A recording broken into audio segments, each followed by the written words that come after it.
All right, hello everyone. Welcome to Thursday night. Talk about bugs.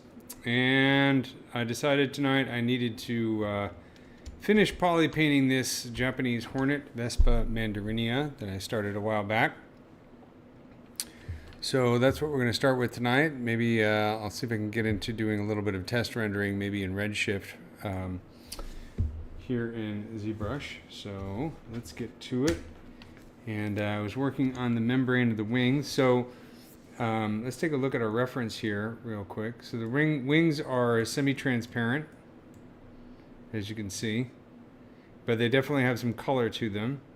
So I'm going to paint sort of this exaggerated gradient that goes from sort of dark red to orange to yellow, with a little bit of pinks in there. Some of that's obviously coming through from the hand color, but you can see there's a lot of yellow. There's a fair amount of detail in here too. If we zoom in really close, you can see. And I've already sculpted that into the surface. And for this model, I have the wing veins and the wing membrane as two separate parts. So I'm going to start working on that, or say finish working on that, and then work on the legs. Legs are pretty straightforward for this one. It's mostly dark reds and lighter colors near the joints. Keep in mind, it's always good to look at pictures of the live model, not the dead ones. So you can see there's some yellows and oranges there on the legs as well. There's a nice view of the legs. This is the kind of stuff I love doing. I like blending and seeing all the different colors that we can find. But let's start with the wings. And I'll use this image as a reference right here. So what I'm going to do is I'm going to hold the shift key and turn off Z add, so that makes my smooth brush into a blur brush. So now as I paint over here, you can see I'm blurring the colors. It's a bit too strong, so I'm going to hold the shift key, bring RGB intensity down a bit, and maybe up a little bit more. And it's a nice way to get so that kind of blend in there.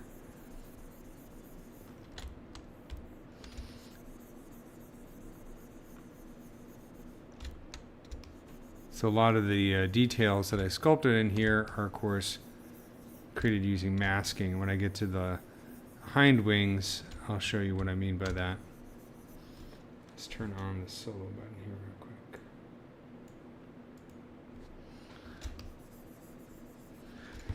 real quick. So I hope everybody's having a good night.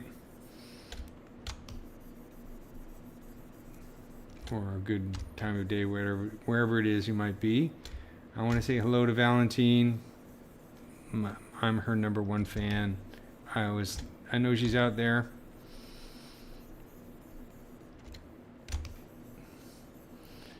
She's my little critic, so she'll come up when I'm working and give me advice and critique me and remind me how to poly paint and that kind of stuff. So I always appreciate that.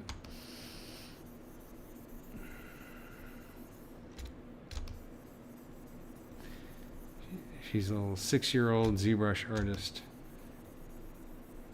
and also Rocket League warrior extraordinaire.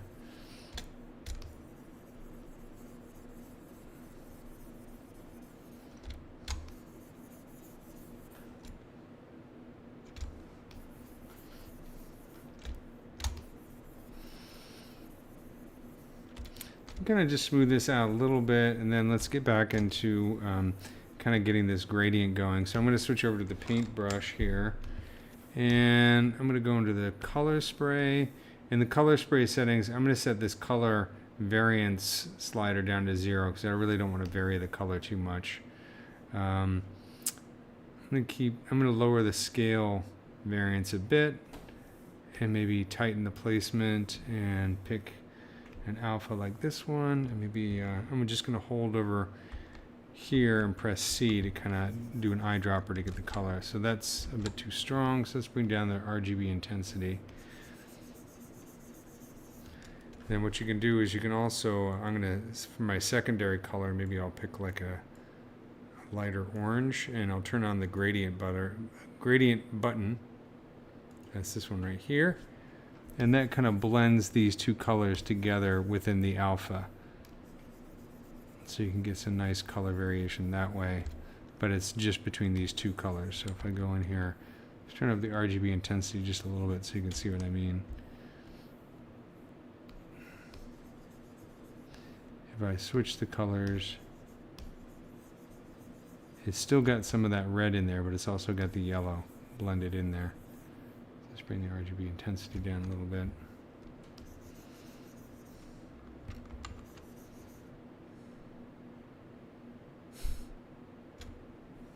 Marcelo says, good evening, Eric and Valentine.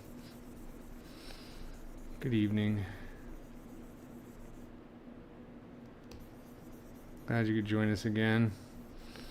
I'm really looking forward to getting this model done. I've been working on this for I don't know how long. It's just one of these on and off models that I keep going back to, and I really want to get it finished and see what it looks like in some nice renders. I think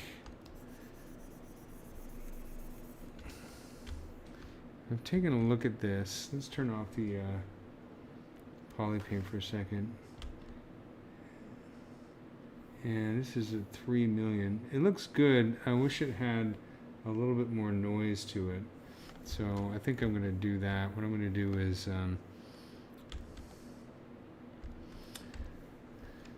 let's subdivide it again, get it up to 14 million. Is that too much? I don't know. We'll find out. We'll find out the hard way. And then I'll go in here to surface, noise, and let's choose edit. Let's move the reference out of the way.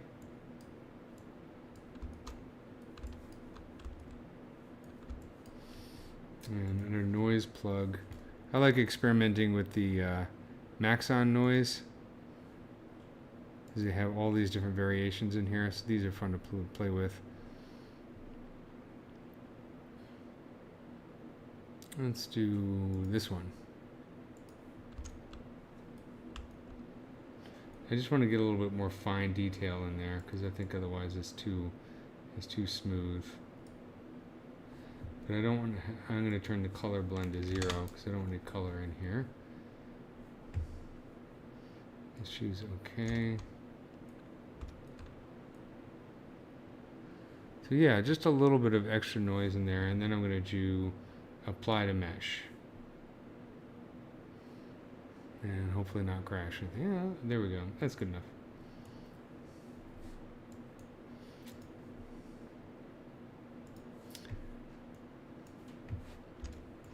Yeah, it just gives it a little bit more texture. It was looking a little synthetic, which I wasn't crazy about.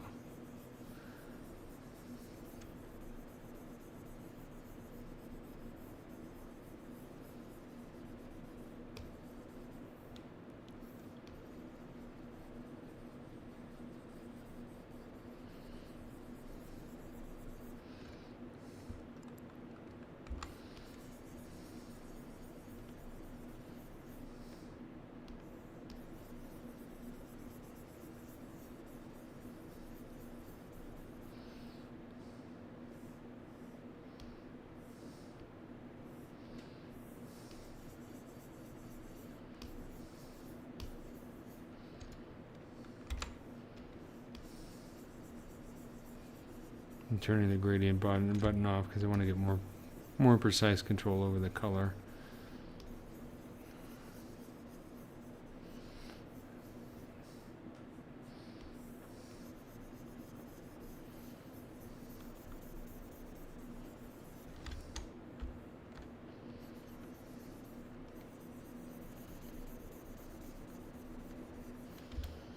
Also, I want to make sure that I don't have lazy mouse on for the paintbrush. Doesn't make a huge difference, but it's a little bit annoying.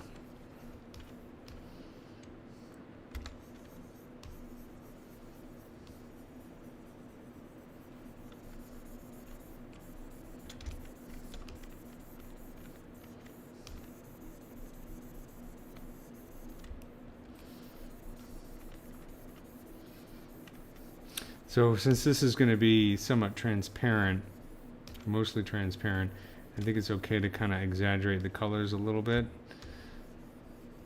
because it's going to be knocked back quite a bit in the final render.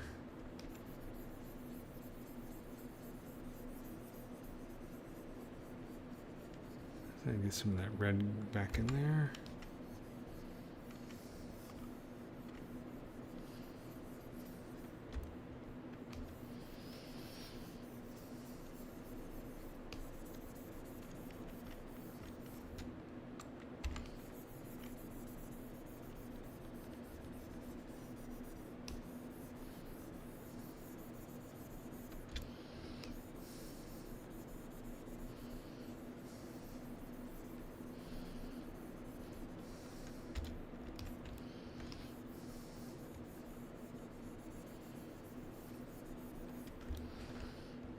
And then I'm going to get some of that yellow back in there as well. So select this and bring it up a little bit, and choose a different alpha. I might try this one, but bring up the RGB intensity, so we get this kind of stuff, and then blur that out. Kind of combining that, blurring it on top gives that kind of nice variation there.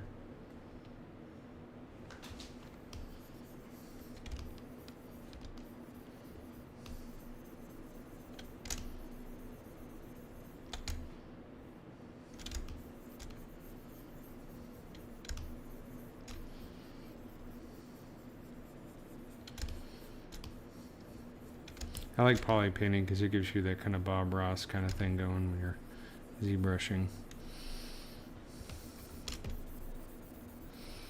And everybody always asks me why I do this in ZBrush instead of Substance. Well, I do work in Substance as well. I just like, I don't know, I'm a lot faster at painting in ZBrush than I am in Substance. Just because I've been doing it for a lot longer than Substance has been around because I'm old.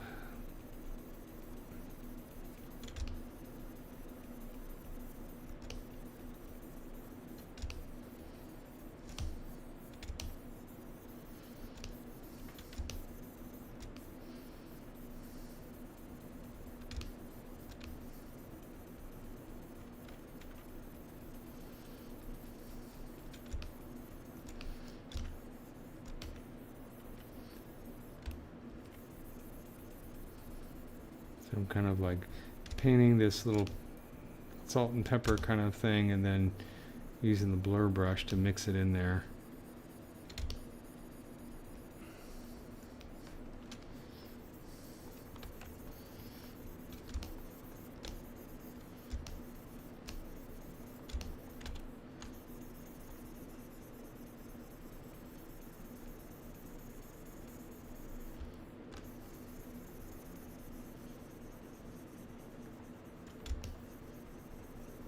Looks pretty cool.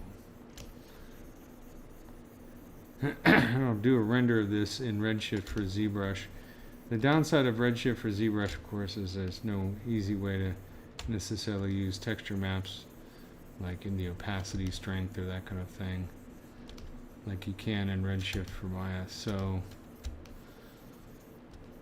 but you can still get a nice preview of what it might look like.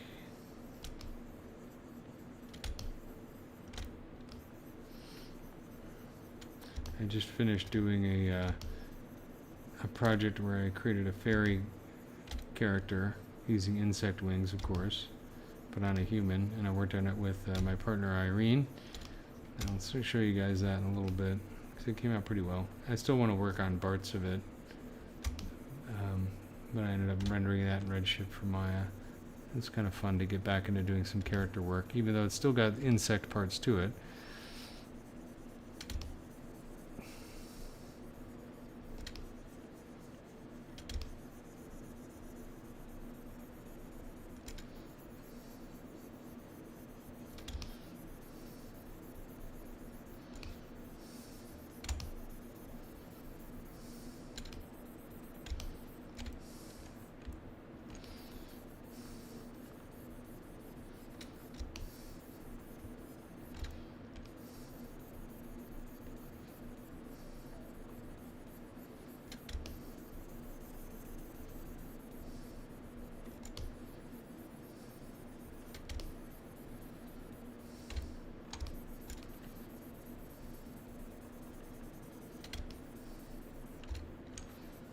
A nice way to break up the color here.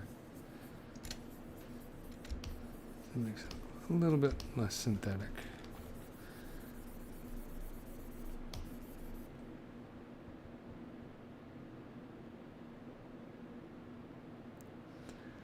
So what I used to do before Substance was around is I would paint grayscale maps for like the strength or you know, subsurface or specularity. Now what I do is I'll paint my my base color in ZBrush. So that's what I'm painting now. I'll export that. I'll also export displacement maps if I'm going to render with displacement maps in like Maya or something like that. But all the other maps I'll use Substance for, because I can bake you know, bake the maps. I'll export the high res. I'll export the low res version with UVs and then maybe a decimated version of the high res into Substance to bring them to Substance and bake the maps. And then for things like subsurface scattering, I'll use a thickness map for the strength of the subsurface. And then a variation of the base color map with like super high saturation, or I might use the same texture map plugged into a color correction node and then plug that in the subsurface channel in Redshift for Maya or something like that. Or, you know, the base color map with some variation on it. Or maybe I'll paint, you know, sometimes I'll paint an extra map, depending on how much it needs.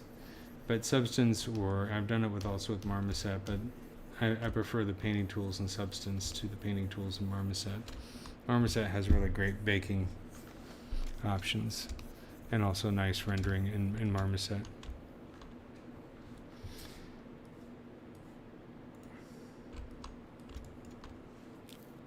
But if you're not using Substance or Marmoset, what you can do is you can create a variation of your model and then paint.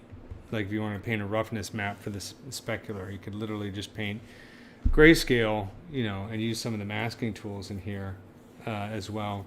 So let's save this real quick, and I'll go to the lower wings.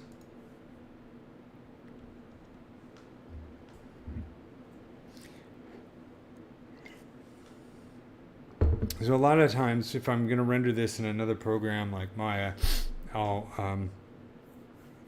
maybe create the initial UVs in ZBrush using UV Master, and then export the model with UVs, the lowest res version, into a program like Maya, and I'll spend some time in Maya, whatever program you'd like for creating UVs, and then re-import those UVs into ZBrush before exporting the textures and the displacement maps.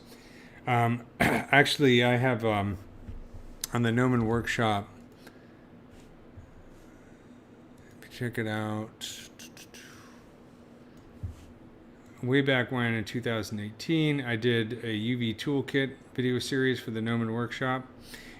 This is just about to be updated. I finished recording a new version of this for 2025, so it should be coming out fairly soon, hopefully, if all goes well. So keep an eye out for that. I have a whole new model. In fact, that's what I created the fairy model for. I'll show you the fairy model. It came out pretty well. I like it. Excuse me. So here she is, kind of like a warrior fairy, or, you know, a less dainty fairy, let's say. And my partner Irene did all the clothing modeling, and she did it in Marvelous Designer, and she also did the texturing in Substance. So it was a really fun project to do, but also especially the wings were a lot of fun. So initially I thought I was just going to put some dragonfly wings on a fairy, but I ended up modeling the wings like 2 or 3 times because I wasn't happy with them. So there's sort of a hybrid almost between dragonfly wings and butterfly wings. Butterfly wings in terms of the shape, and dragonfly wings because of the veining and all that kind of stuff. Let's take a quick look at that model. I'm going to save this.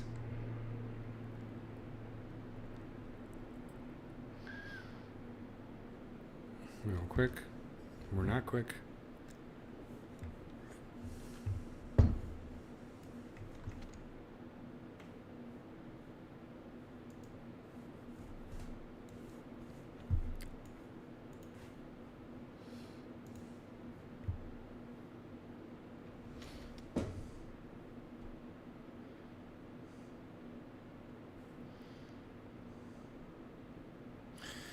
Yeah, I mean, when I export the maps personally from Substance, I expect that there's going to be a lot of tweaking in the shaders in Maya.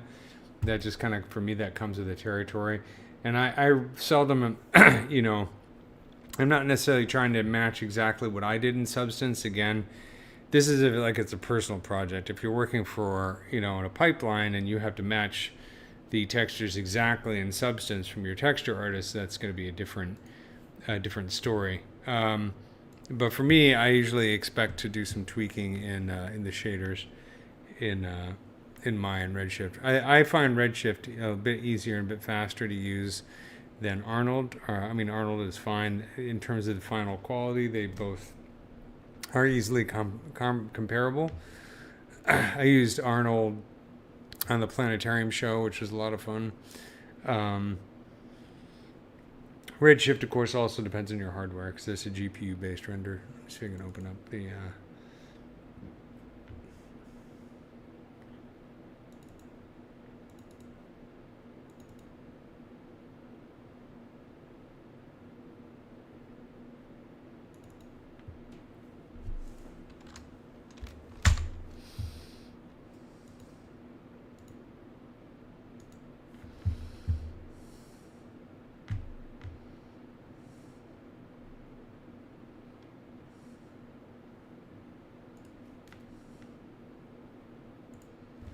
I think this is an earlier version of the wings. I did the wings like 2 or 3 times because I just wasn't happy with them.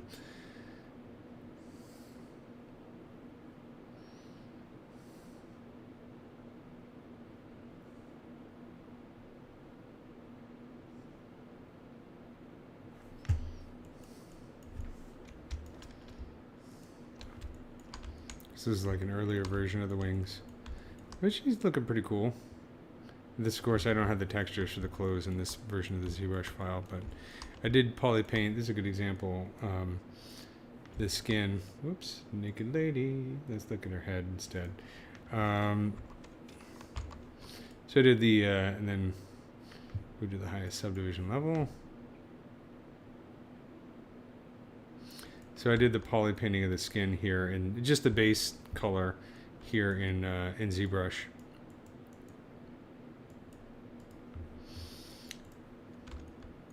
And she looks creepy without the eyes. Let's turn the eyes back on. There we go.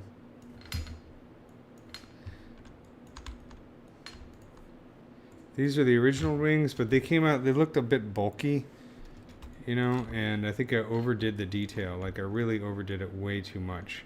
And it kind of just, when I got it into the render, it just didn't look right at all. Like this is just, for dragonfly wings, they should be very delicate and dainty. And this came out looking very chunky.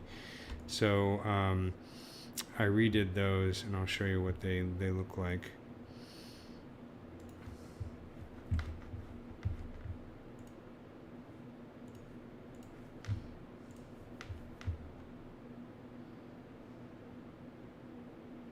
Yeah, so I kind of redid them, and you can see I just, in this case, I painted the opacity map in ZBrush.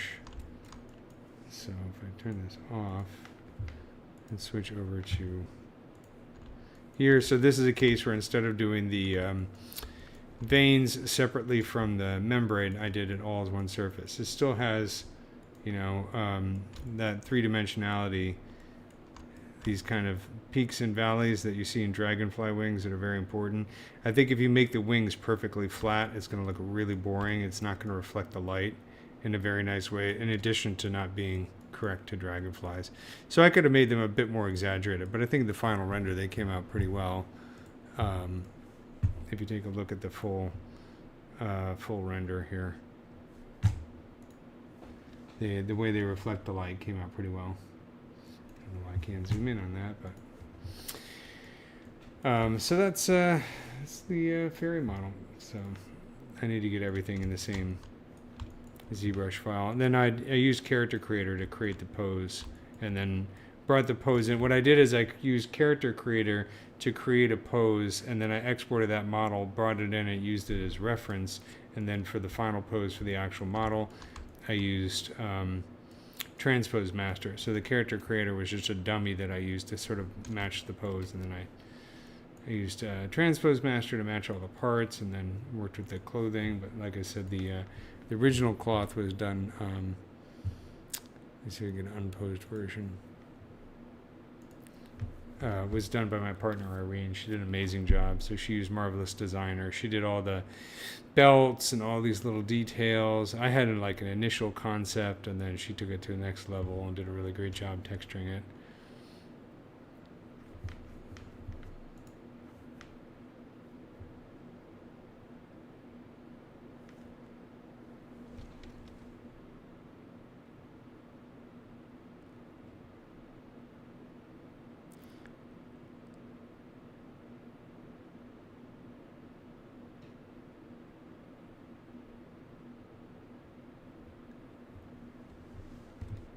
Yeah, the whoops, she's naked.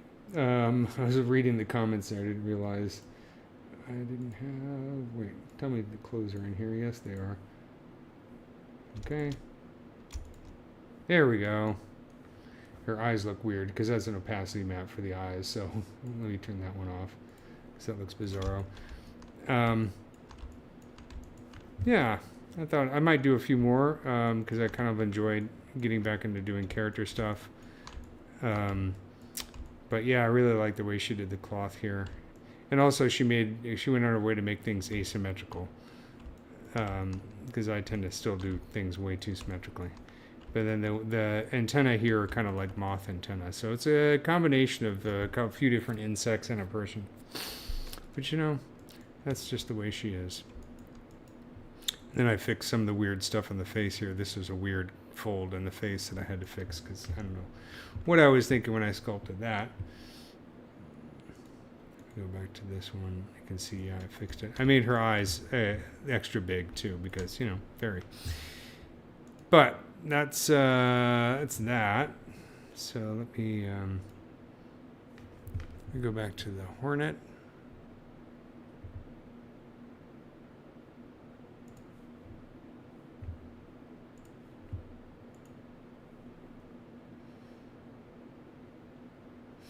Yeah, I didn't give her Omatidia. Maybe I'll do a fairy with the real insect eyes. That's gonna look creepy, you know. Not that creepy is bad. I can do a creepy fairy. So I also like to do maybe a wasp version of a fairy. That might be kind of cool too. Okay, so if we take a look.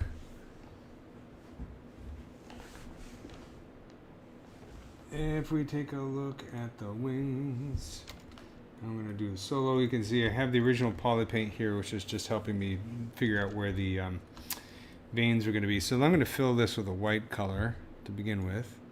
You just get rid of that. Clear the mask. Is there a mask on there? Okay, that's because I need to. There we go. The other thing is, let's subdivide this, Control D. And I want to copy the noise that I applied to this model, to this subtool, to this one. So I'm going to select that subtool. So this one's selected. Go down to Surface, Noise, Edit, and I'm going to choose Copy to copy these settings. Get that out of the way. Do Cancel, turn this off. So just move this all the way out of the beginning. And there we go. I'll click on this one to go here, and then I'll choose Noise, Edit, Paste. There we go. It's pasted in there. And do Apply to Mesh. And now we have that same matching noise. You can also, don't forget, when you apply noise, you can always save the noise preset. So sometimes I'll save that so I can apply it to different bugs, or you know, if it's something that I like a lot, you know. Now, let's do this. I'm going to kind of select this yellowish color by pressing C and choose Color, Fill Object.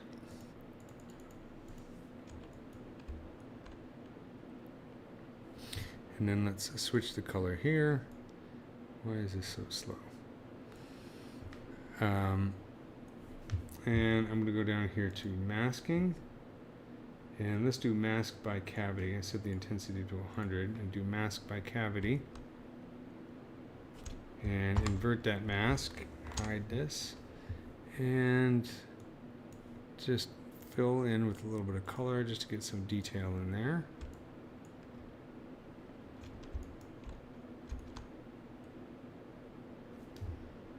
Let's do this real quick.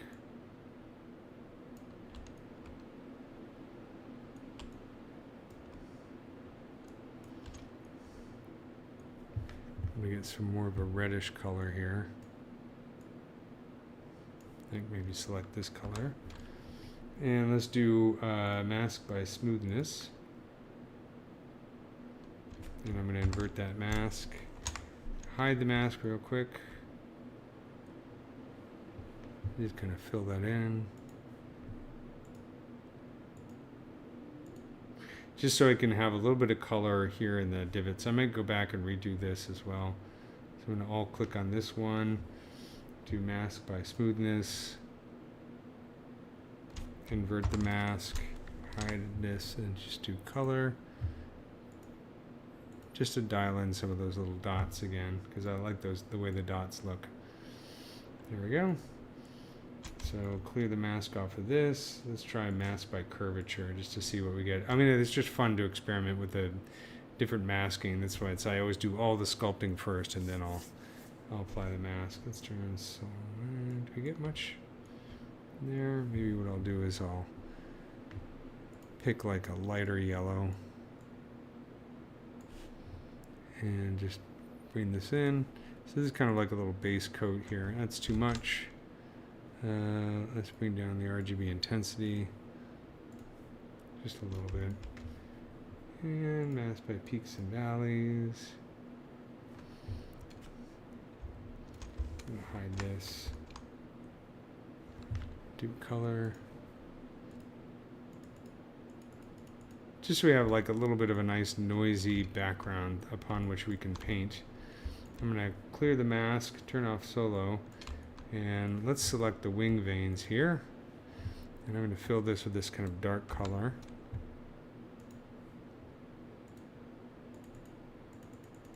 Let's bring up the RGB intensity a bit.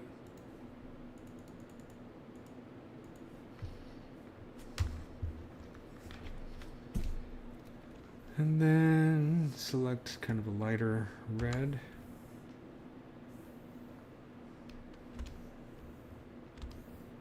Make sure we have symmetry on.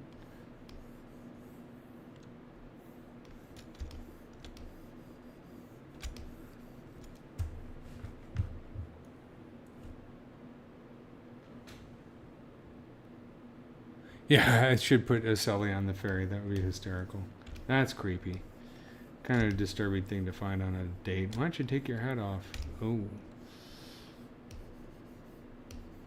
I didn't see that coming. She did, because she's got a Sully. Huh, get it?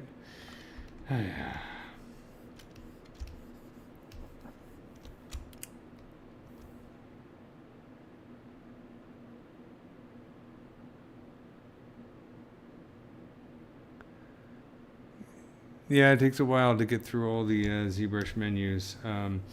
Like I say, one good piece of advice I always give is, set aside like 20 minutes a day and just make a mess in ZBrush just to see what the menus do without worrying about creating something good or bad. Just make something that's a nice, horrible mess. Focus on a few menus or a few different tools and just get that down. One thing that I think is really great is what I call mandala. I can't pronounce it right. Sort of a design. Here, I'll give you a quick example. The departure for bugs for a second here. Create like a polyplane and subdivide it. Let's get this. Yeah, this is subdivided a few times. Get up to a few million, maybe 4 million or something like that. Turn on draw, get yourself a drawing brush that you like. Let's say SK cloth. And then You can't go wrong with radial symmetry.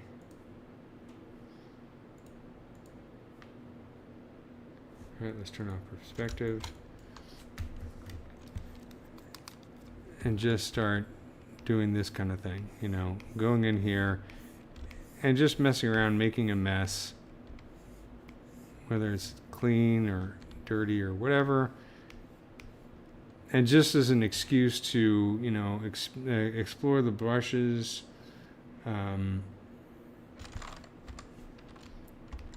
but also, you know, some of the menus. This is a good excuse to get into the masking menus, you know.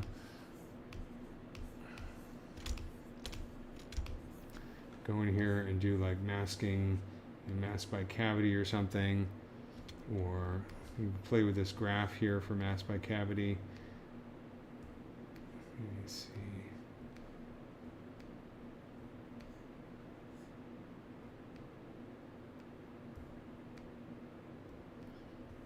You know, then like hide the mask and inflate and smooth. Oops, that's too much.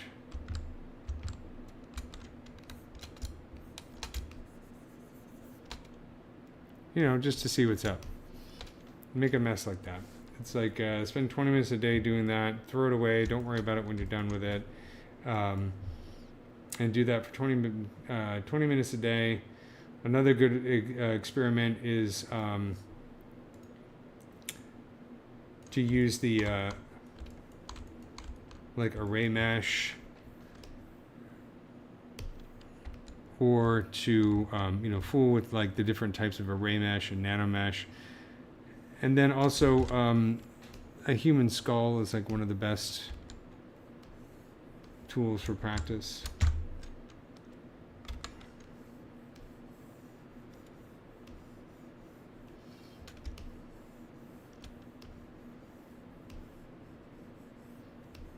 It's one of the best subjects, and you can always, you know, use the skull that comes with ZBrush as a reference. I always try, like, I get back in the habit of doing like a human head from a sphere for 30 minutes a day. You know, just, you know, throw it out once I'm finished with it, and just a sketching practice. Or hands. Like, I've done a lot of hands over the years.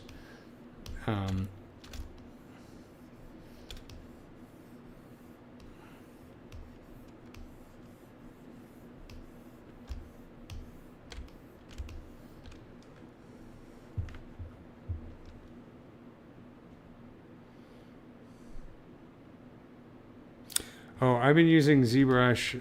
I got my ZBrush Central membership in 2004, so about 20 years. And I've done a lot of stuff with it over the years. All kinds of different projects, from scientific visualization to feature film, game stuff, virtual reality, all kinds of different things. I haven't officially announced it yet, but I will soon because this is new, but I am a ZBrush master trainer now, so eventually I will be creating a course and being that you can take if you want to get certified officially as a Maxon Pixelogic ZBrush artist. I will be able to create a course and give a test that will allow you to do that. That's a very recent thing though, so I haven't had a chance to actually put a course together yet.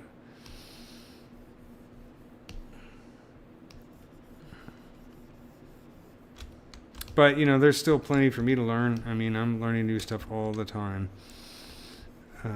Because it's such a huge program, you know. It used to be, you know, I taught it for a long time on campus at Noman.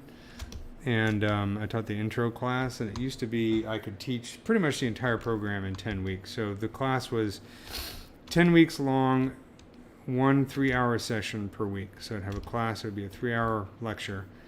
And we'd do 10 of those. And by the end of it, pretty much had the whole course covered. Nowadays, forget about it, man. The program is so much bigger now that you can't really do that. It takes a lot longer to learn. I'm going to bring in some of this lighter orange here.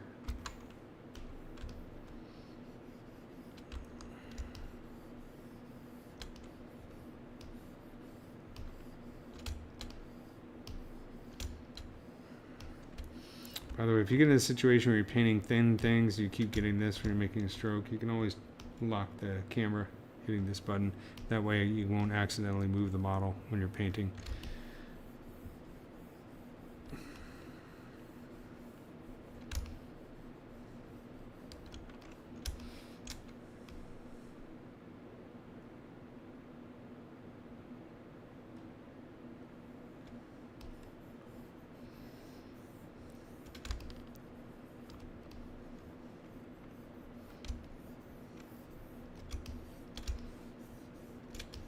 Yeah, I mean, the ZBrush is so adaptable. It's like Photoshop. You can adapt it to however you like to work, and for whatever particular type of project you're working on. There's so many different approaches to using ZBrush. I think that's a sign of a truly great program when it has that kind of depth. Okay, so let's move back to this guy here. And I'm going to kind of do a similar thing where I have this kind of darker color here towards where the muscles are, and clear any masks that I might have going there. And take a look at our reference. Kind of doing this thing where I have darker colors towards closer to the body, lighter colors farther away from the body.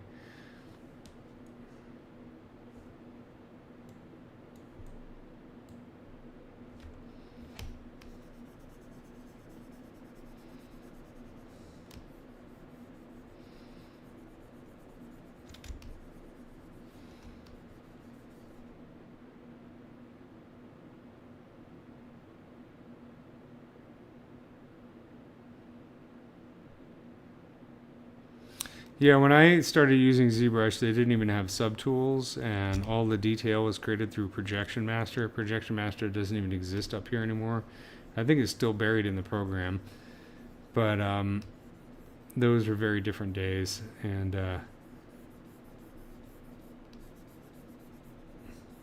it was mostly a 2.5D illustration program that kind of got 3D tools grafted onto it, and the 3D tools kind of took over.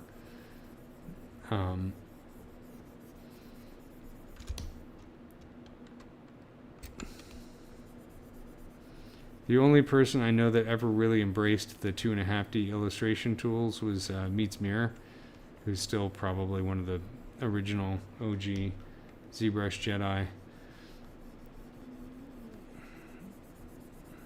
He still does. He does some of the most amazing work ever. I think he's probably the most original digital artist that I know about. And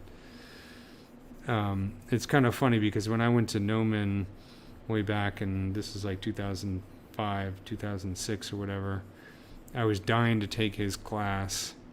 He was teaching Introduction to ZBrush at Nomen, and by the time I got there, he'd stopped teaching it. But I met him, and he's a super nice guy. But I ended up teaching that class later on, which is kind of funny. So I never took his class, but I ended up teaching it. It was the same class that Maddie Spencer taught for a while, and also Ryan Kingsley taught it, and a few other folks taught it before I did. And then I taught it for a number of years, and I had some cool students. Louis Tucci was one of my students. I had a bunch of students go on to have successful careers at Disney and other places. Of course, that's the advantage of going to Nomen. You have all those great connections.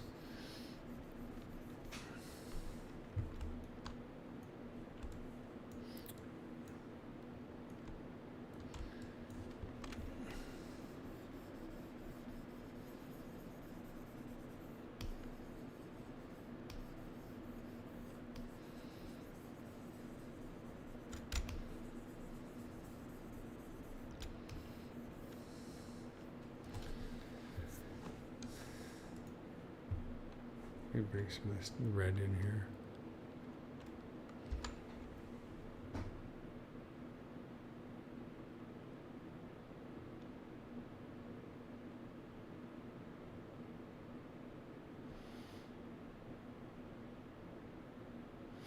Okay, I got a few questions in here I want to take a look at. That's why I'm making this weird face. Sorry.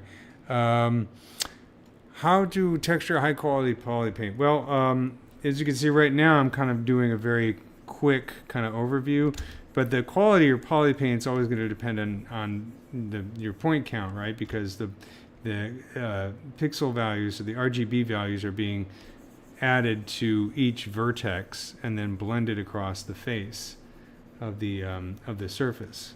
Well, I'm going to save this real quick. Let's save next. So the more points you have, the higher quality texture poly paint you're going to have. Of course, when you convert that to a texture, you want to have a high-res texture when you actually do poly paint to texture. So like 4K or 8K or whatever like that. So that's basically how you get, in terms of resolution, high resolution out of it. In terms of like the quality of the paint, a lot of the techniques I use, I kind of learned somewhat from experimentation, but also from Maddie Spencer. In fact, she offered a course at Gnomon a long time ago that was just texturing in ZBrush. It was like a 5-week course. Kermiko was in that class, along with a few other luminaries. Ara,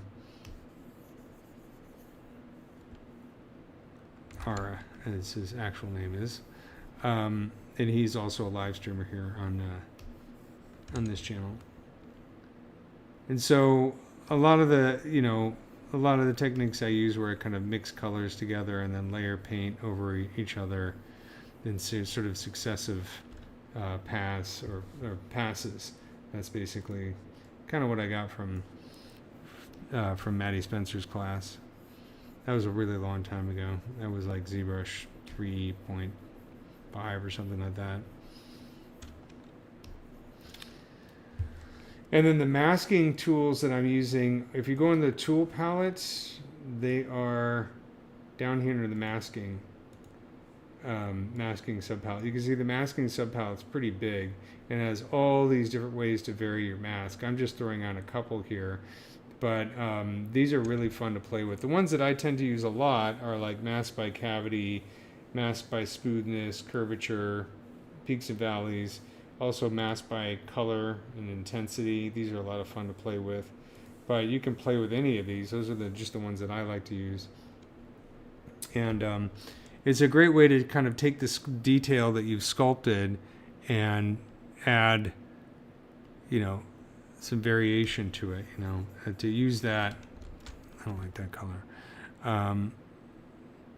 To leverage that into your final poly paint. See, I'm kind of doing things a little bit different on this wing. I don't stress out if it's not exactly matching, but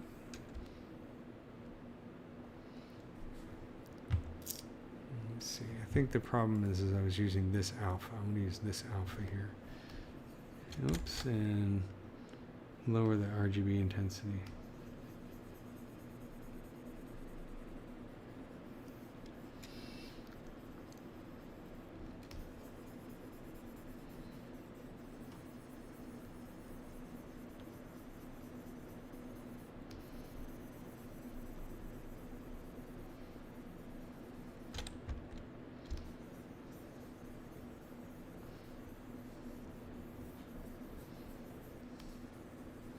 And kind of smooth these colors a little bit.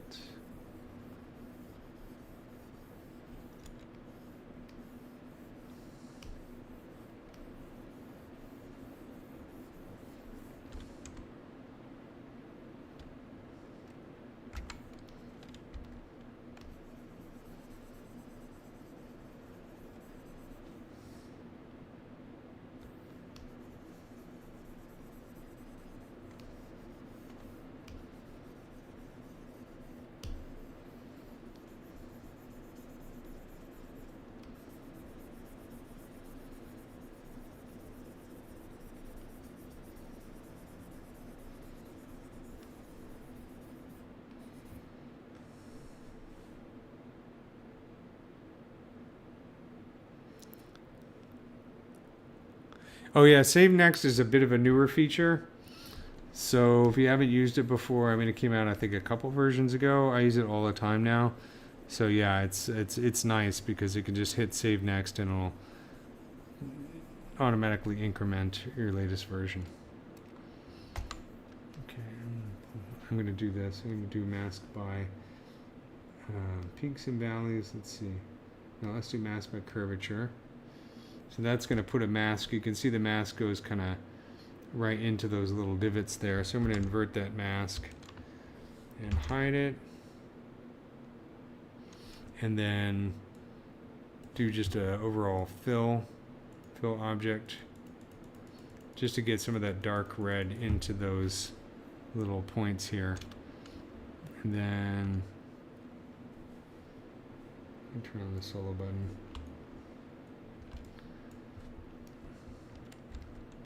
I'm going to hold the shift key, bring out my RGB intensity, and just kind of do a smooth. I still have the mask applied, but it gives a little bit of a bleed or a blurry edge to those points, which I think looks cool.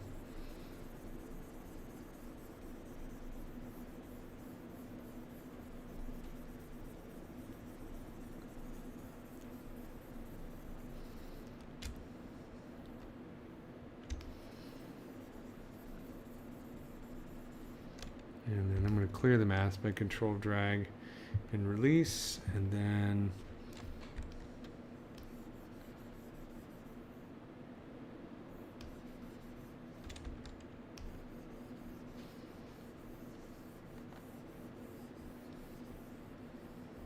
just in some of these depressions where the wing veins are, I'm going to just add a little darker color there.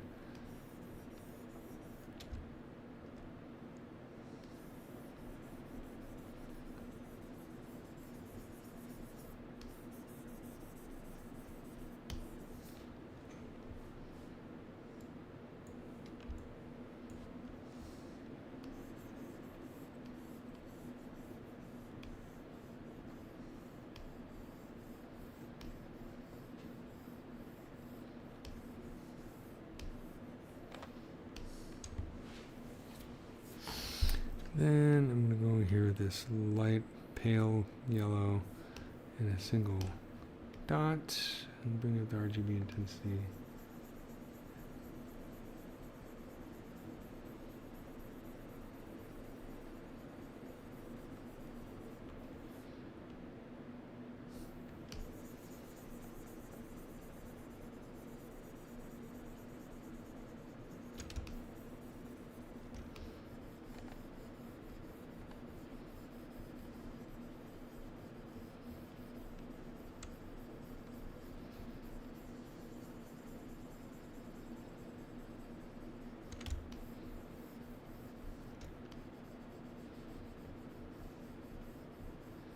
Yeah, it looks kind of cool.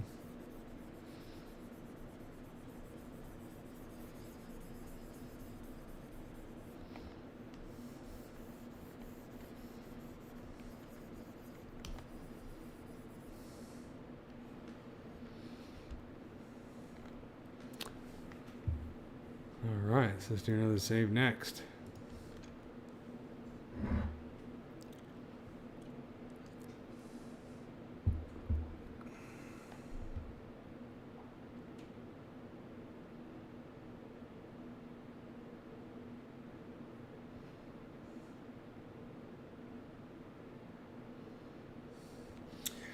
So, the wings look pretty good. I think I might call them okay for now.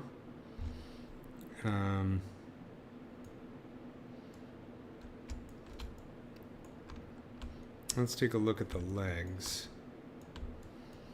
Starting with the front legs. And these are about 2 million points. I think that's okay for now. So, you know, insect legs, painting them is always interesting. Let's take a look at some of these pictures. So for this particular buggety, we can see that there is a shape here. Like we're looking at the forelegs. So this is going to be the, this right here is the femur. And notice that it's very, very dark black. And it starts to get lighter red as it gets up here towards the joint. A lot of times on insects, you'll see lighter colors at the joint and darker colors in the middle of the leg. And then sometimes you'll see the reverse of that. You'll see lighter colors in the middle and then darker colors in the joints. And why? Who knows? That's for nature to answer. All color in exoskeletons, of course, is created by pigment in the actual cells of the chitin. And they're also affected by the age of the insect. So, like ants, for instance, a lot of times will get darker and darker as they get older. For this wasp, especially because this is such a huge wasp, it's harder to say. If we can take a look at the dead ones, you can see that the color has faded quite a bit. So there's not necessarily accurate representation. But you can see here where you have lighter reds on the joints and darker colors in here. Here is like this light yellowish rim. That to me suggests, that might be something that happens after it dies or as it gets older, wear and tear. So that's the kind of thing you want to think about. All these, really looking at the subtle color variation in insect limbs is a great inspiration for creature design. Another thing that I've noticed a lot with insects, especially on the sharp, pointy, scary bits, is you'll have a high contrast. You'll have maybe a very dark tip and lighter in the center, and that really brings attention to that sharp, pointy, scary part of the bug. You can really see it in the mandibles here. This is not wear and tear. This is a pigment. And you can see that it really draws attention to this part of the bug. Here's a good example of here on these mouth parts, we have the lighter color on the joints and darker in the center. And when you have a translucent shader on, or a surface with a shader with a lot of subsurface scattering, that can look really pretty in the lighting. So you can see there is kind of a pattern here. It's not as well defined as, say, the pattern on the abdomen, where you can see it's blurry, but it's still kind of like there is a defined edge to this pattern, right? You can even see how it goes in the center, and it is somewhat symmetrical. You have this right here, and then going down, and then this right here, and then you'll look at other bugs where the pattern is more clearly defined, and this is really noticeable. See how you have this is very symmetrical. And that's kind of interesting. Not perfectly symmetrical, but it is somewhat symmetrical. And so there's the kind of things that are worth noticing. There's still variation among individuals. This wasp doesn't look exactly the same as this one. And this one even has yellow spots in the darker parts of the abdomen. So you do have variation. It's been, studies have shown that wasps can recognize each other's faces based on the color patterns. The way they do those studies is they have a tiny microphone and they put it in front of the bug's mouth and they say, "Hey, do you recognize Phil over here?" And they're like, "Yeah." Here's a good example: color variation on the tips of the antenna here. Sorry, not the tips, but the base of the antenna. I think this is called the scape in bees, but I forget. I'm probably getting that wrong. But you can see how this one's light and then these are dark. A little bit of a lighter part right there. So we're going to think about that as we're painting the legs, but I think this picture in particular has a really good basis for at least the four legs. And I'm going to start off by making these symmetrical in terms of the coloring, and then I'll make them less symmetrical later on.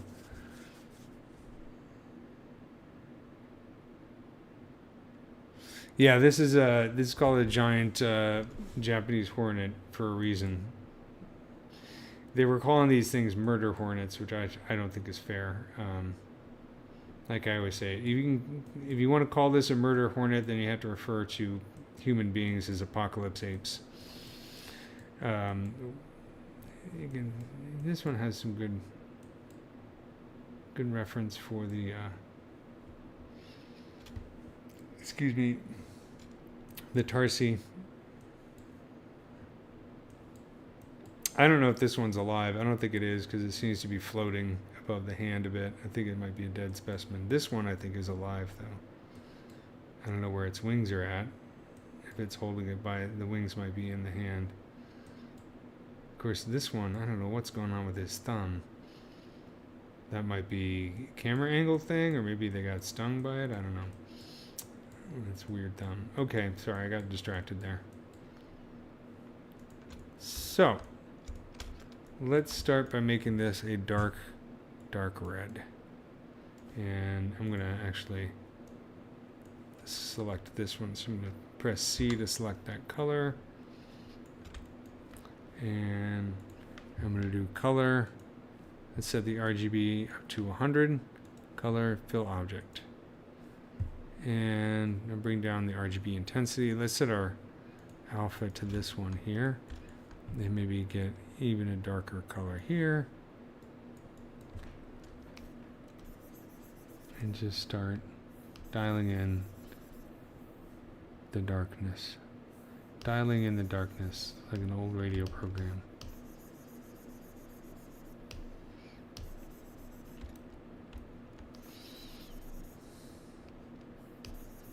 There we go, that's better.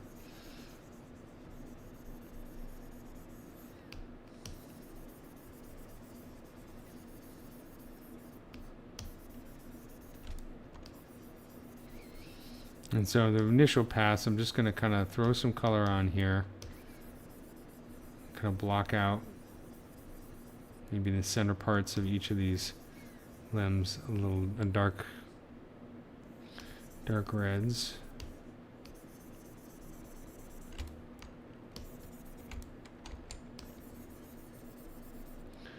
And again, I have my smooth brush set up so it's actually a blur brush. So as I hold the shift key, it's blurring the colors.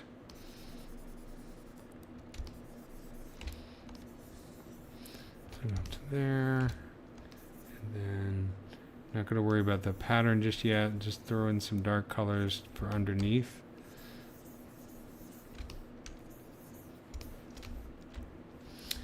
Then let's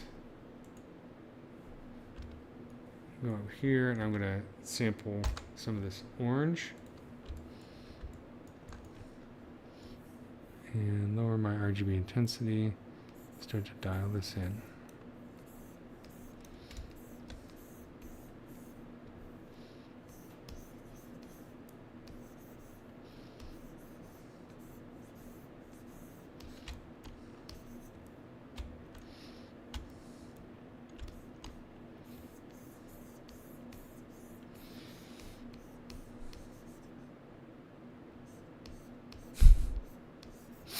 Holy Schmidt, that thumb. That's an entomology joke.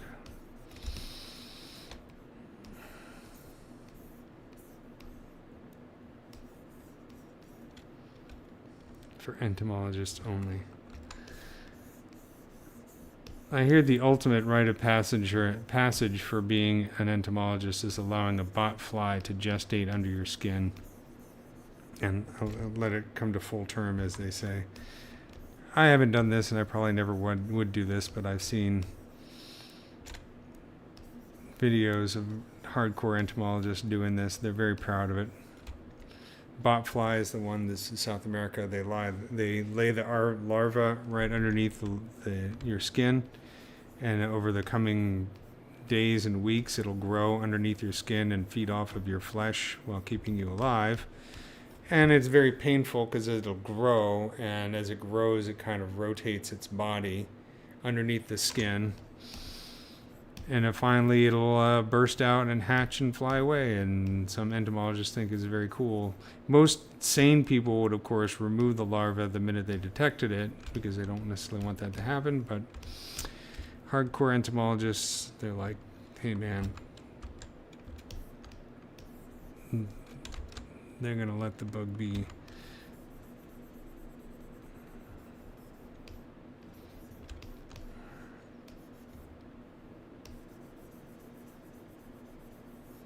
So you can see I'm kind of like going back and forth with the lights and darks here, and just bringing in some of that red and smoothing it. So bringing out some much lighter yellows. I don't know why those mouth parts are so bright. I probably started painting them and never got around to finishing it.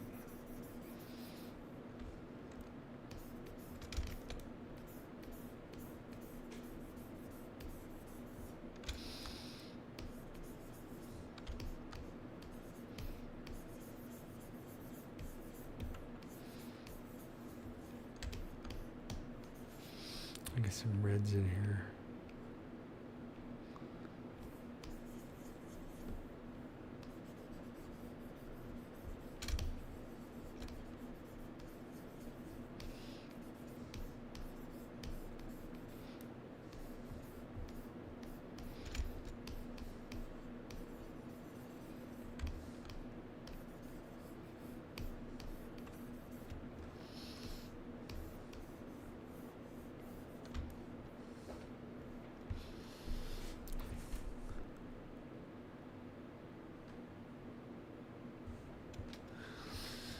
Well, if insects freak you out, you've come to the wrong live stream.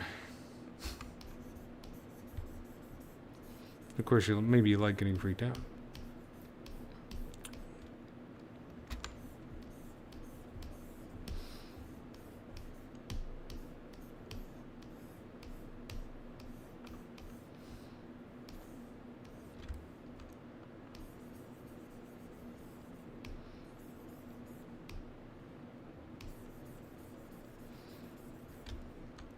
Gonna get some straight up black in here.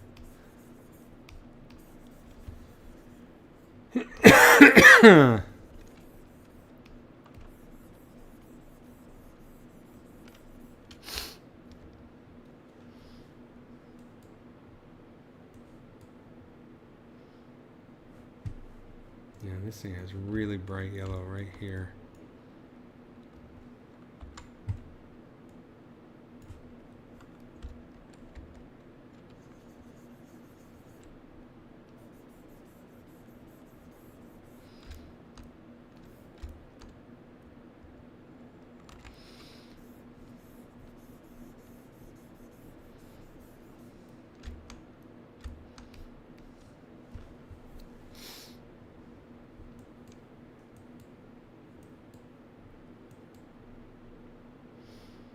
Yeah, you can see this one has reds and yellows right here towards the joint, but then orangish brown here on the tibia. I kind of like mine because of the pattern. Well, what I might do is for these parts right here, just do a little bit of just a more subtle yellows and oranges here.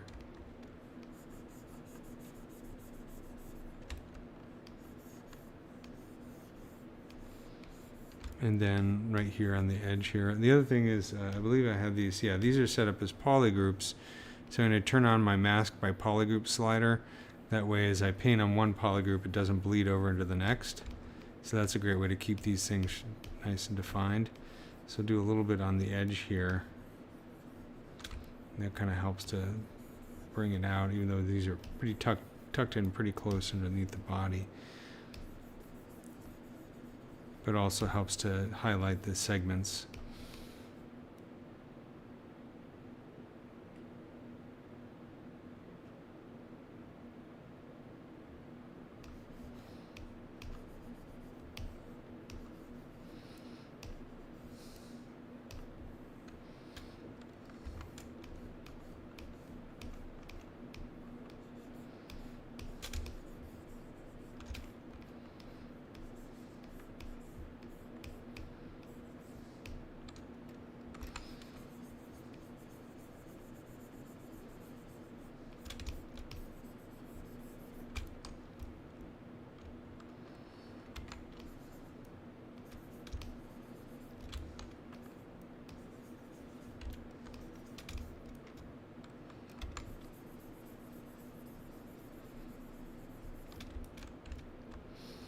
That's kind of cool. Another thing I could do to bring out some of these details, let's do like mask by smoothness. Yeah, so that's what that looks like. I'm going to invert that mask and hide it, and then lower the RGB intensity and hit this fill object button a few times. Clear that mask. And this gives a very kind of buggy quality to it. It's almost sort of like a subsurface detail. So I'm going to lower the RGB intensity and just do quickly a paint over on some of that. Because I don't want it to be too prominent. I don't want it to be too muddy, but I like it to highlight some of that sculpted detail.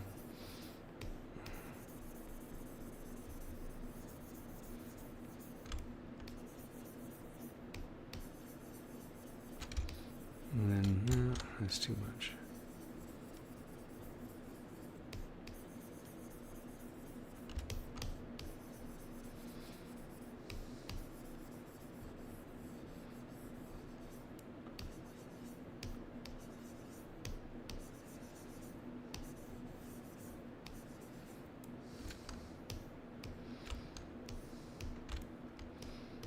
Pretty cool.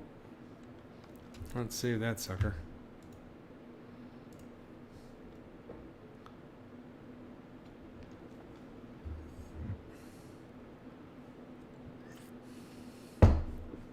I will, I tell you what, I don't feel bad about killing mosquitoes.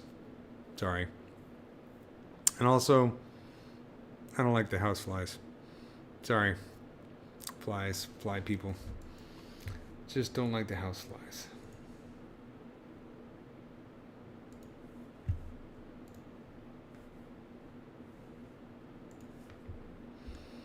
I'm going to select this one. Front legs, and then let's go down here. So we got these guys. These are the tarsi.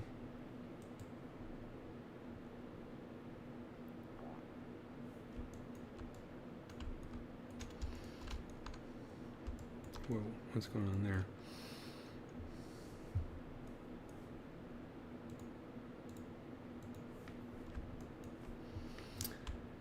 These are 800,000. I'm going to subdivide these one more time just to make sure that I have plenty of geometry. I know 3 million seems excessive for this one little part, but this is just for the sake of the poly paint. I'm going to do color, fill object. Looks like there was already some noise painted on there. I'm going to select this lighter yellow color by pressing C, and then go over here and just kind of paint over this part a little bit. I don't know if I'm going to spend a whole lot of time on these guys.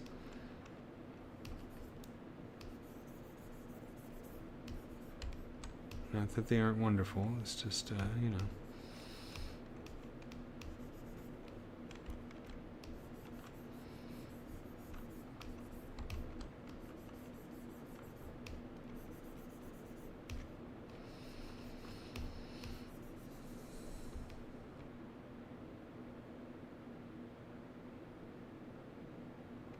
Oh yeah, grasshoppers are cute. I like the little pygmy ones, the itty bitty ones. Those things are awesome.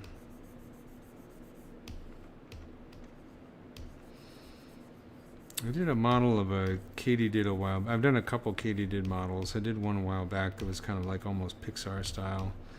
I think maybe my next, I'm gonna bring that back for, do another one of those for the live stream. It'd be nice to do something sort of cartoony.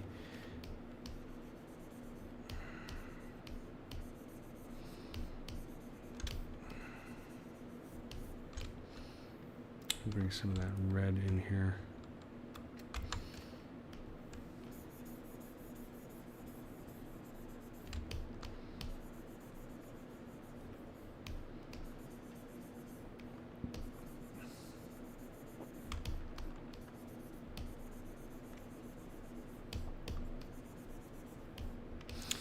So I did worked on the animation for the title sequence of Aquaman 2, the end title sequence.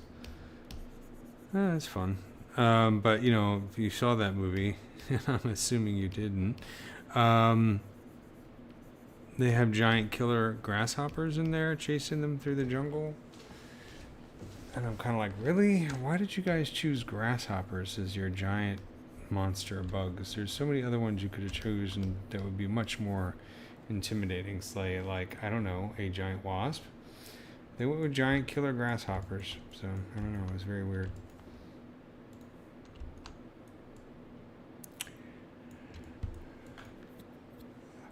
I did get to pose their models. I don't know.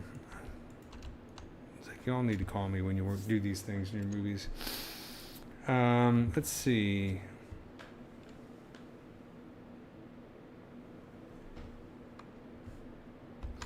Down here to the foot.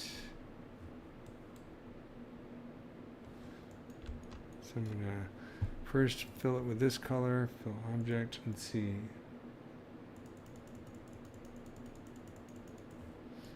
Do that, just have some dark color. I mean, the base color, I don't know, it almost doesn't matter because I'm gonna paint on top of it anyway, so it could be a light color or a dark color. But I'm gonna bring in some of the lightness here on the foot.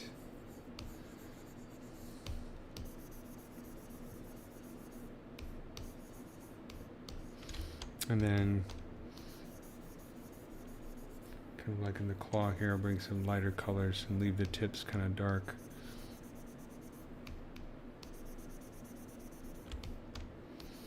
Maybe bring in some red as well.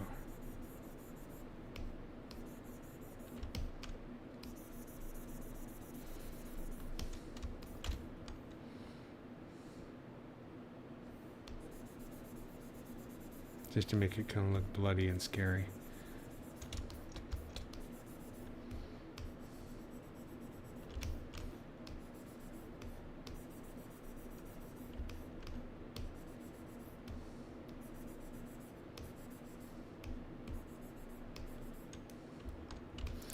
Let's do a quick mask here.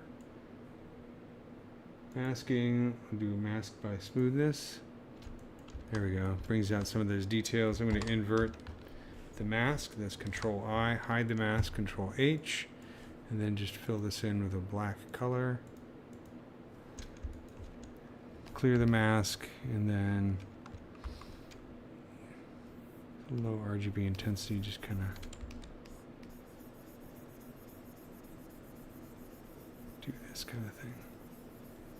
So you get detail. It looks like you spent hours painting this detail, but in fact it's just a few minutes. That's kind of the beauty of masking. Like right there, that kind of detail right there is really cool.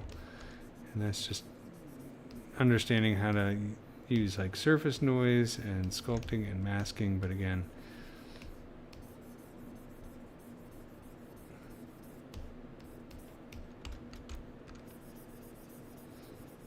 and then a little bit of red.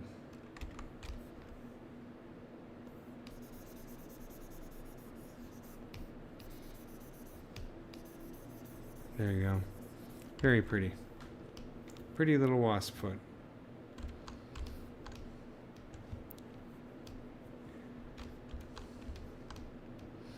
That looks pretty cool. Let's save this.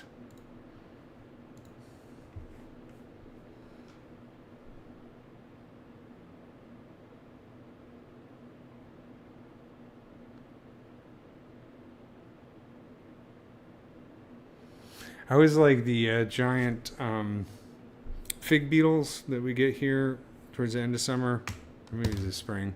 They're the big beetles that are bright green, iridescent, and they just fly like they're drunk, and they make this loud buzzing sound. The funniest things about it is like people freak out when they fly into a crowd of people, and people get all scared. And I'm like, it's a big doofus. It's like it's not harmful at all. I think they're really pretty, but they're kind of hysterical in the way they zoom about. It's always cool if you can see some high-speed photography of beetles flying, or beetles, even better yet, swimming. They just look like they're flailing. They don't know what they're doing. They're a miracle of evolution that they survived at all, because they're just hurtling their body through space in the clumsiest way imaginable.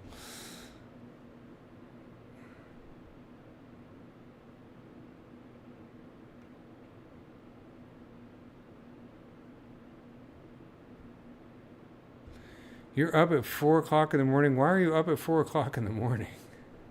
That's insane.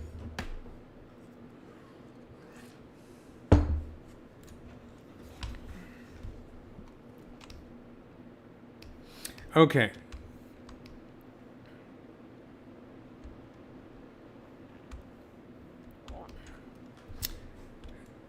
Now we had to repeat the whole process again for this leg. So if I'm feeling lazy, the legs are very similar. I'll often copy the legs and move them over. I'm not going to do that though, because these legs are, you can see the middle legs in this one are much darker, and they are different in shape. It would be more trouble than it's worth, so might as well just repaint them. So I'm going to go to this one, and let's see, it's 9 million, so I think that's plenty. I'm going to select this dark color, and I'm going to do fill object. Oh, I hope you enjoyed the stream. I hope it helps you to sleep. I'll take this, you know. If anything, my live stream should be a cure for insomnia.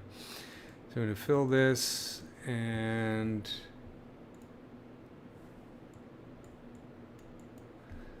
get some of this red here. You know, do this red and just very lightly, maybe with a lower RGB intensity.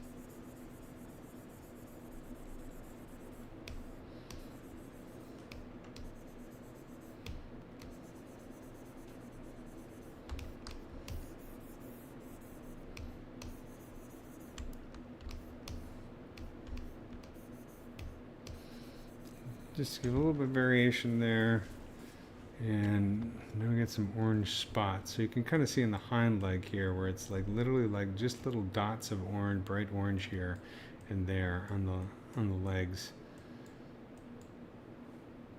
It's very interesting that the front legs are so different from the middle and hind legs. So I'm going to select some of this orange here, maybe this orange right here, and then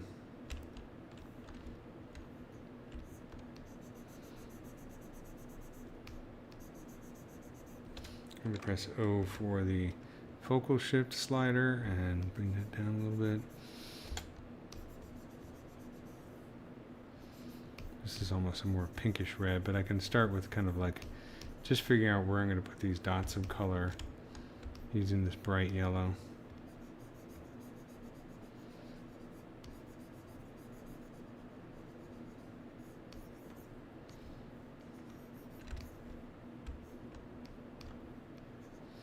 Let's do this one right here.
Get that going, and then I'm going to go and get sort of more of a red, darker red here.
Looks pretty cool.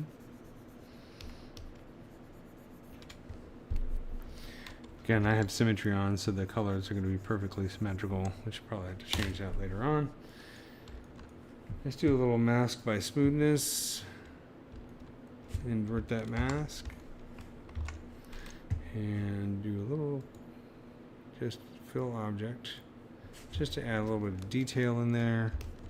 And maybe smooth that out a little bit. That looks pretty cool.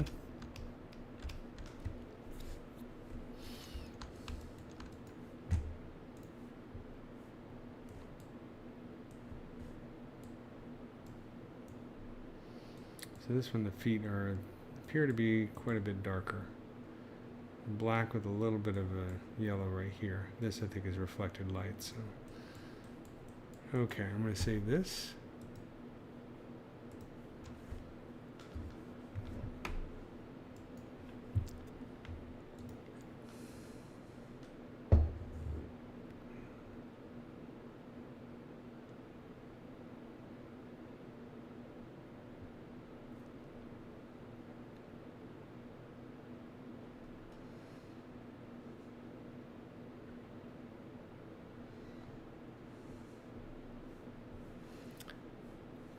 Let's see here.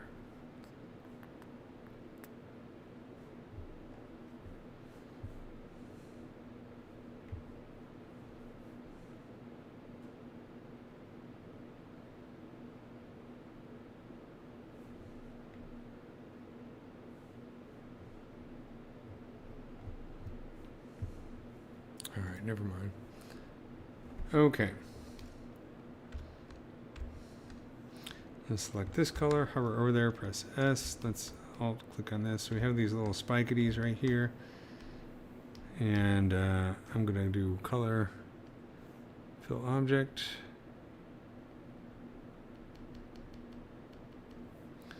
And just make their tips just a little bit brighter. Or you could do the opposite where you make the body of it dark and the tips.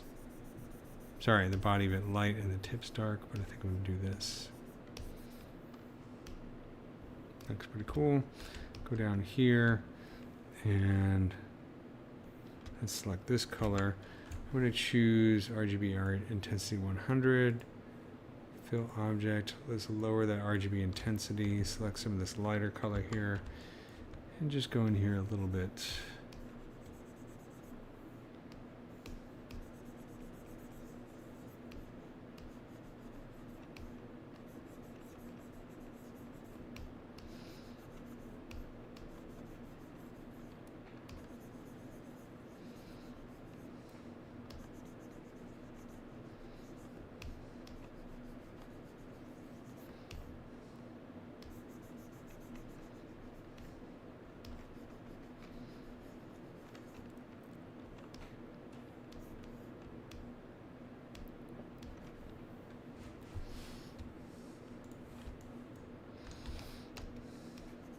And just kind of paint a little bit of that yellowish orange, or reddish orange, or whatever on here.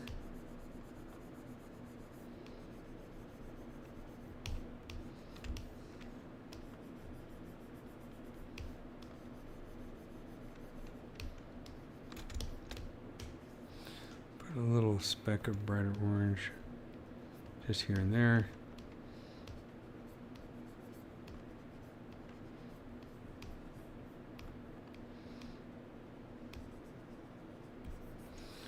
And I'm going to do that mask by smoothness thing and invert that mask and fill with the darker color. There you go, nice little bit detail. I'm using a Cintiq and I forget which model it is, but I bought it, I think, it's a 22-inch. I bought it like 3 or 4 years ago. I really like it. It's a nice one. I have an older one over here on my other computer that I've had for like 15 years, and it still works like a champ. These things do last a long time.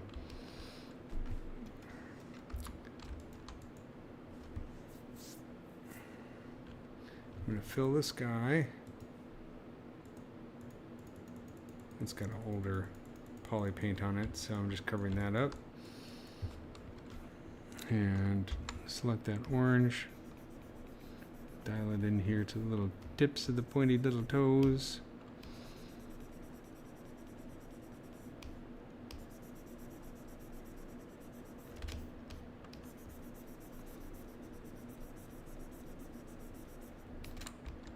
Put a little dot color right here. Do like a mask by smoothness.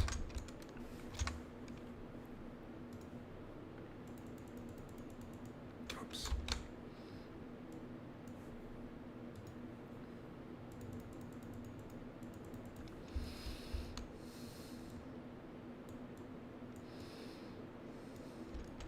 So I want to make sure that these things don't get too inconsistent with each other, even though they are different. They're not so different as to look like they're in different bugs. So what I might do is bring some of this yellow in just on a few little parts here, just so it looks like it's like it belongs. And then what I might do is actually, let's all click on this guy. I don't think I ever finished this foot, did I? I thought I did.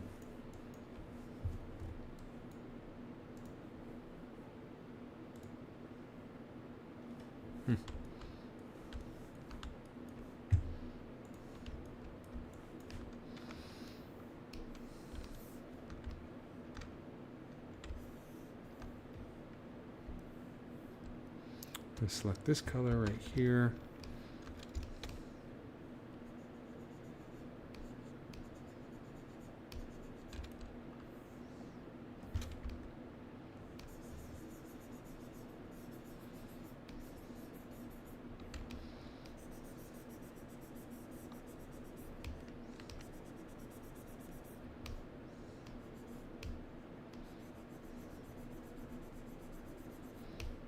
Let's select this yellow and just dial it in just a little bit.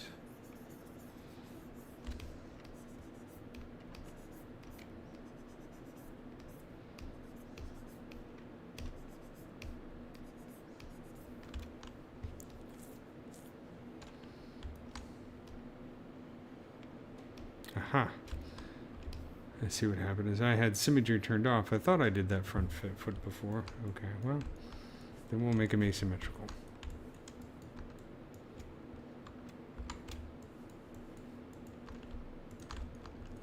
But I want to use the same colors.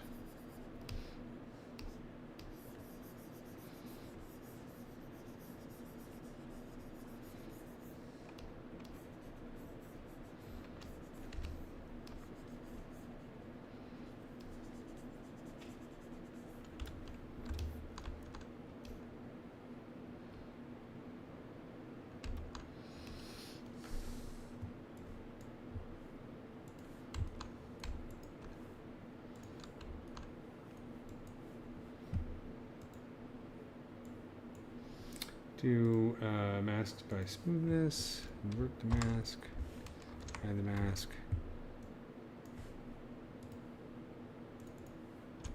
There we go, something like that. I'm going to go over here and just make sure that I have a little bit of that yellow in there so it doesn't look too, whoops.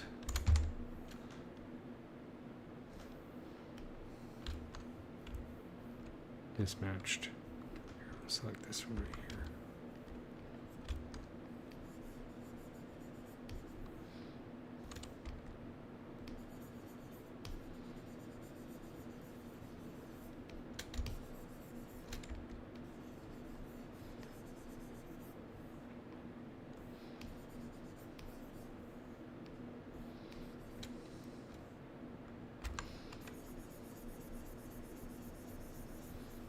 I'm spending a lot of time on these feet, I know.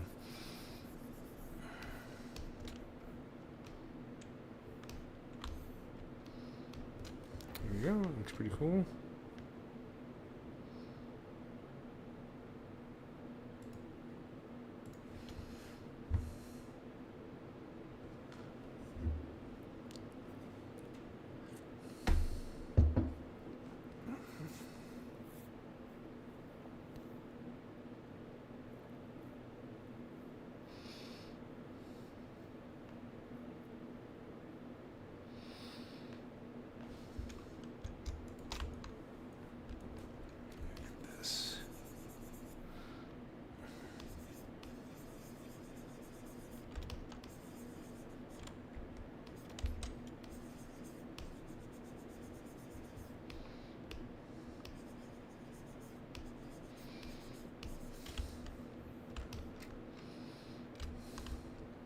Okay, let's do the back legs. These are going to be mostly dark, like the mid legs, so I'm going to select this, C, select that color. Let's turn on the solo button. And we'll do, let's see, what is the point count on here? 4 million, that should be plenty. Color, fill object. Let's get up to there. Fill object. Bring this down a little bit. Let's get like a black in here.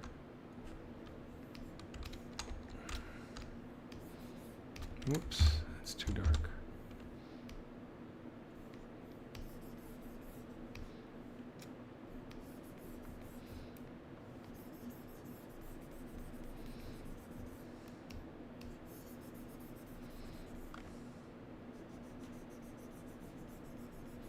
Black legs look very ominous.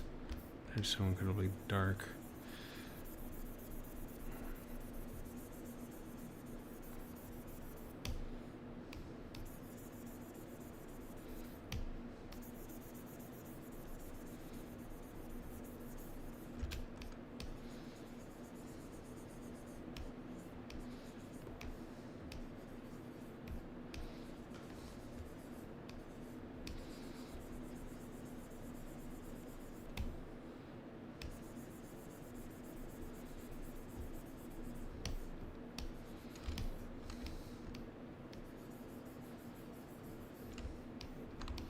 Looks like this has a few spots of red as well, but for the most part, very, very dark color.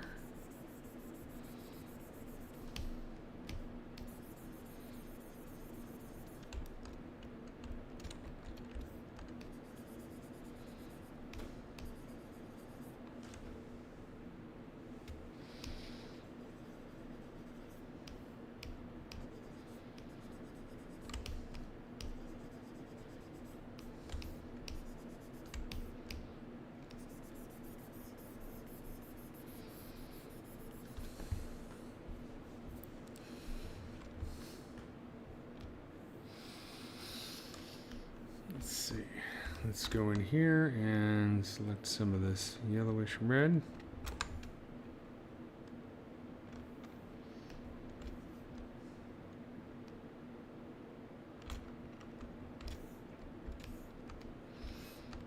You can see that we have some of it down here for sure.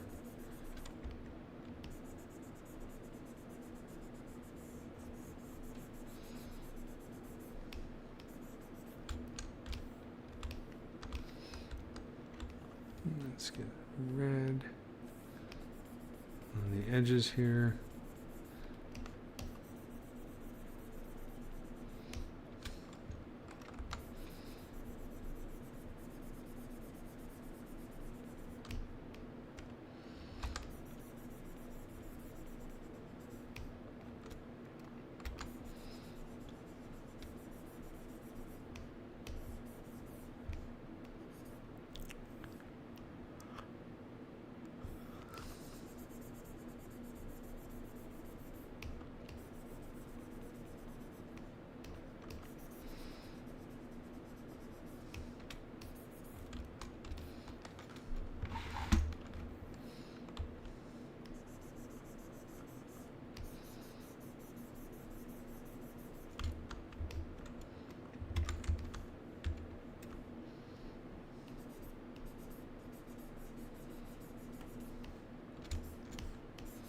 Just highlighting a little bit of lighter colors here and there, even in these dark spots, just to give a little bit of visual interest. And maybe here up this in this knee. It's not really a knee, but you know, whatever it is, this little joint cover. This scene I see in a few different species of wasp, this kind of leg part. This model was done almost entirely based on photographs. So yeah, so there's probably some mistakes in here, I'm sure.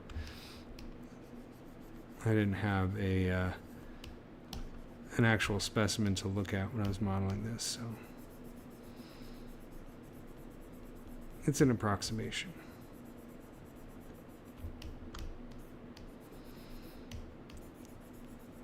With these things, I mean, the pictures of them, they look like toys. They don't even look real. Very scary toy. It looks like there's a little yellow spot here in the underside of the femur.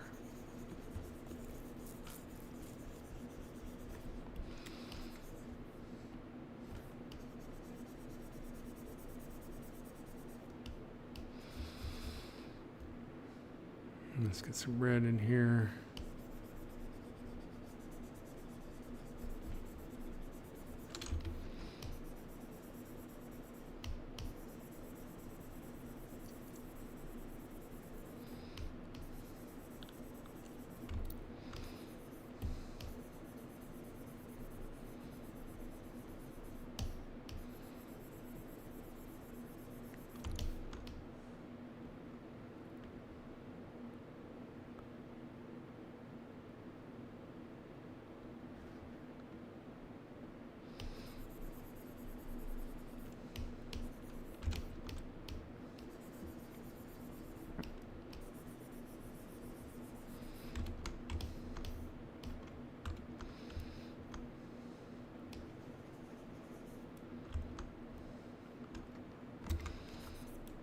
Let's see.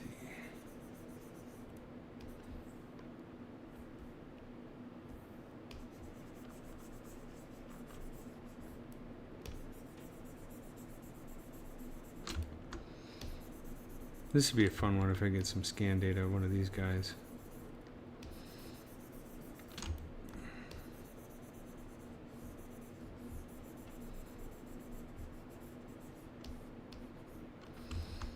Yeah, let's go down and color these little spikities.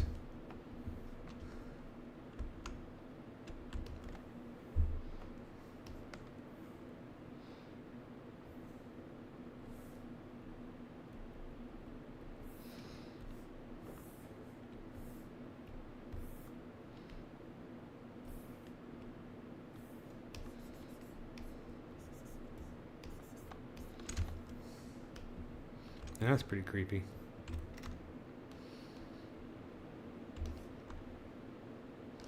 Let's go back to the leg here and then do the old mask by smoothness and invert it and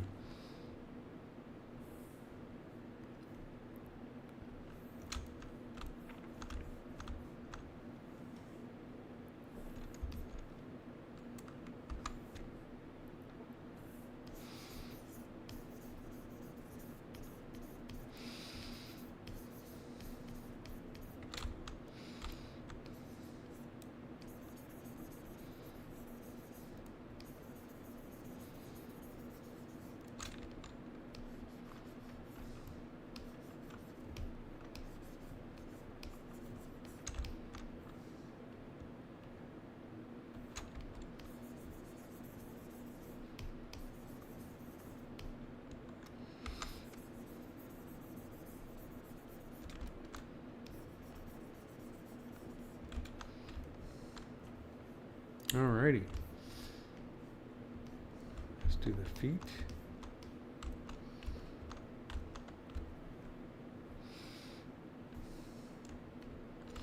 Let's make sure symmetry's on. Yes.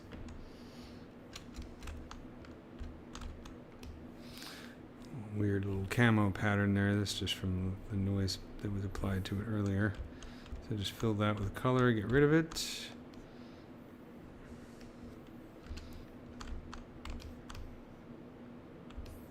I suppose I could bring a little bit of this orange into these parts though.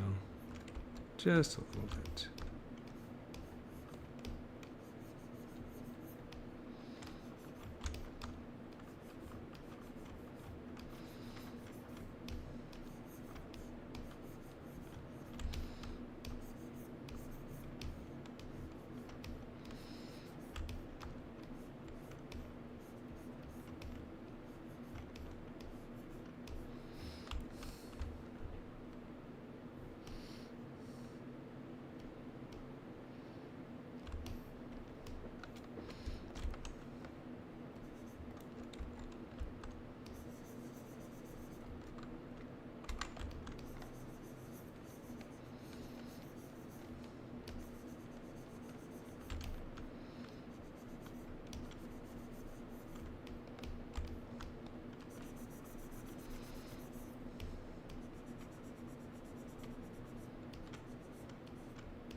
Let's see.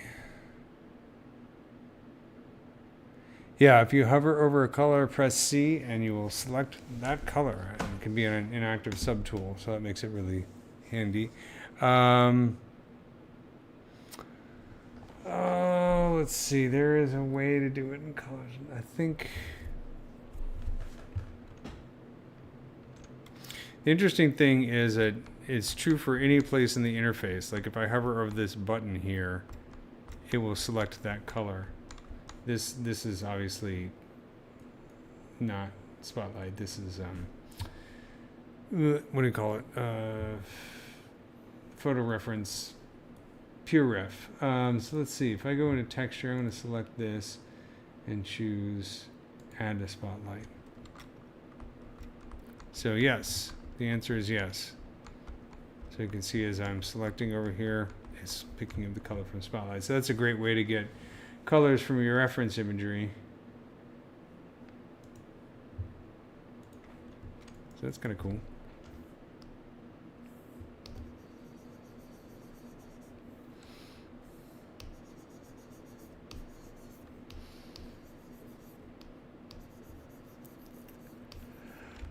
All right.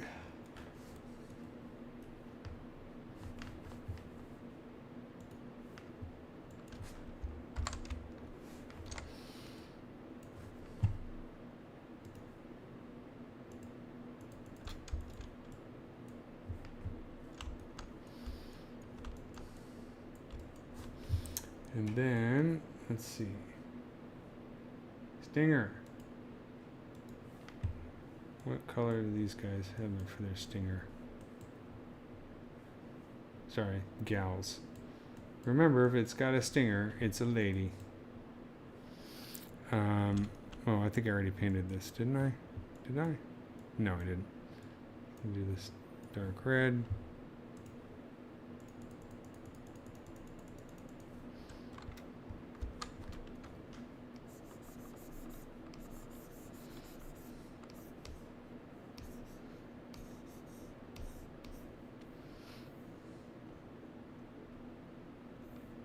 Get some creepy red in there. There you go. Isn't that pleasant?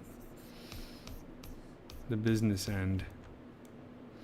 I don't know where the sting of these guys land on the Schmidt, Justin O. Schmidt scale. Let's see if we can find out real quick.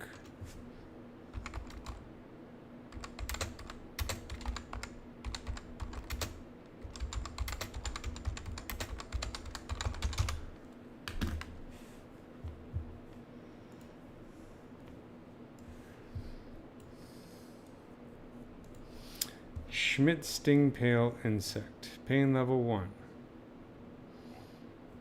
Their way to Klug's Velvet Ant.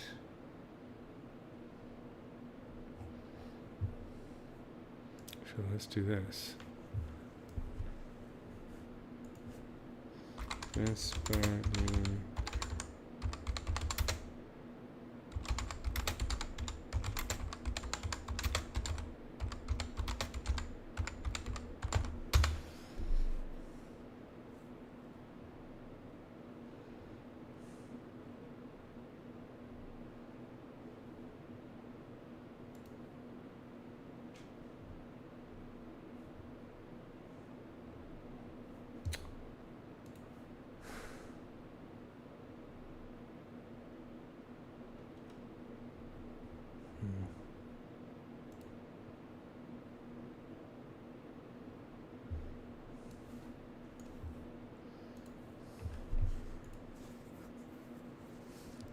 Let's see. Oh, honey wasp made here. Sunflower wasp. Red fire ant is over here.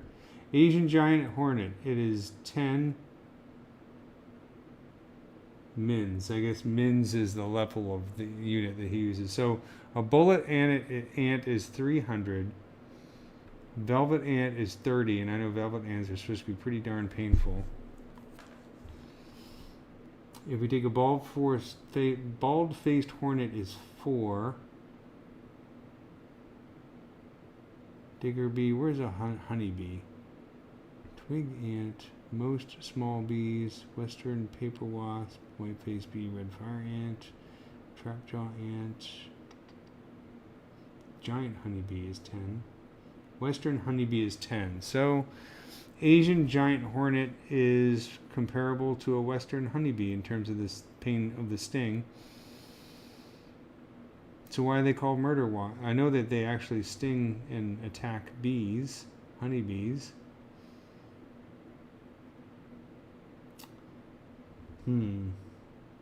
I wonder about this though, because it says the tarantula hawk is rated at 5 mins, but the tarantula hawk is supposed to be the second most painful sting. So you would think that that would be just underneath the bullet ant.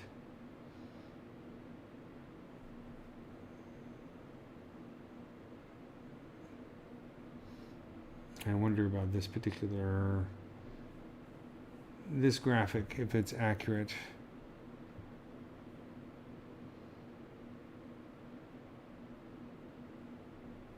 Maybe I'm looking at the units. Maybe I should be looking at the color. Maybe the units don't matter as much. I don't understand the scale on this.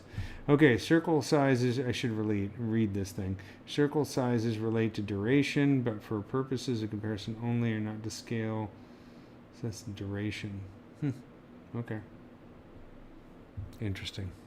I had to do more research on that. Okay, guys. I think I'm going to call it a night, but I made some good progress here on the Asian giant hornet model.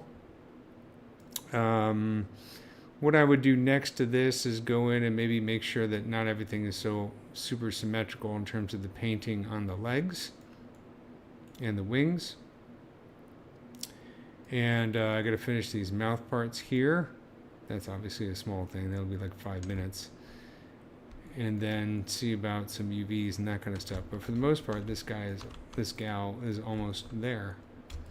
So thanks for joining me this evening, and I hope you enjoyed it. And what I'll do is in the next session, next Thursday, I'm still working on the honeybee as well as the longhorn beetle. But also I'll talk a little bit about working with UVs in ZBrush, so you can actually export the textures, because I think that would be interesting for y'all. I mean, it's not interesting for me because I've done it 1,000 times, but it'd be nice to have some textures for this one. So I'll leave it at that, and I hope you guys have a good week. Try not to get stung from anything. And good morning, Israel, and good morning and evening and afternoon for everybody else. And I'll see you next time.